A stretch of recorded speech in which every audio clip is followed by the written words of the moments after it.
चंदगड तालुक्यातील अथर्वने शेतकरी आणि कामगार यांची देणी द्या. पत्रकार परिषदेमध्ये ॲडव्होकेट एन एस पाटील यांची मागणी. शेतकऱ्यांची आणि कामगारांची देणी द्या असं म्हणणं गुन्हा नसल्याचाही हंडा टोला. 14 वर्षांचा प्रदीर्घ कालावधी लोटला तरी सन 2010-11 मध्ये दौलतला ऊस पुरवठा केलेल्या शेतकऱ्यांची 50% FRP अद्याप मिळालेली नाही. ही रक्कम देण्याची जबाबदारी अथर्व कंपनीने दौलत कारखाना भाडेतत्वावर घेताना केलेल्या करारात मान्य केली आहे. 5 गळीत हंगाम पार पडले तरी शेतकऱ्यांना त्यांची FRP अदा करण्यात आलेली नाही. शिवाय कराराप्रमाणे कामगारांची अनेक देणी दिलेली नाहीत. शेतकऱ्यांची आणि कामगारांची देणी द्या असे म्हणणे गुन्हा नाही, मात्र देणी द्या म्हटले की मानसिंग खोराटे यांनी त्रागा करून घेण्याचं कारण नाही, असे मत ॲडव्होकेट एन एस पाटील यांनी चंदगड येथे आयोजित केलेल्या पत्रकार परिषदेमध्ये व्यक्त केले. चंदगड तालुक्यातील दौलत अथर्वच्या कामकाजात ॲडव्होकेट एन एस पाटील आणि ब्लॅक पॅन्थर पक्षाचे अध्यक्ष सुभाष देसाई हे अडथळा आणत असल्याचा आरोप खोराटे यांनी केला होता.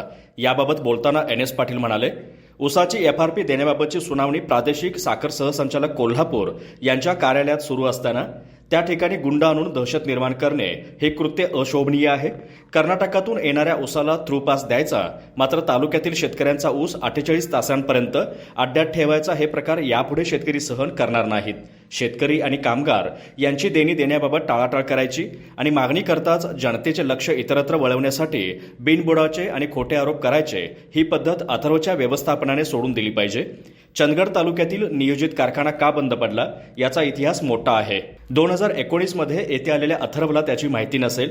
पैसे व्याजासह चेकने अदा केले आहेत आणि त्याचा अहवाल साखर आयुक्तांकडे आहे.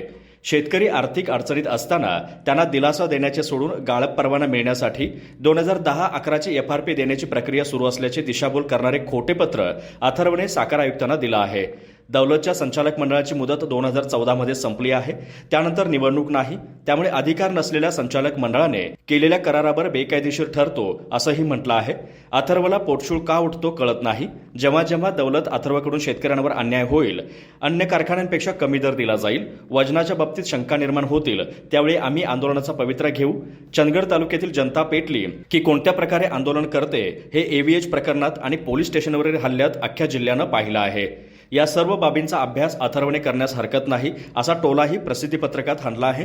यावेळी ॲडव्होकेट एन एस पाटील यांच्यासह तानाजी गडकरी, शामराव मुरकुटे, सुभाष देसाई, पांडुरंग बनके, विष्णू गावडे, रवी पाटील, SS कारवेकर, दीपक कांबळे, रामांना पाटील, MS तुपारे आदी मंडळी उपस्थित होती.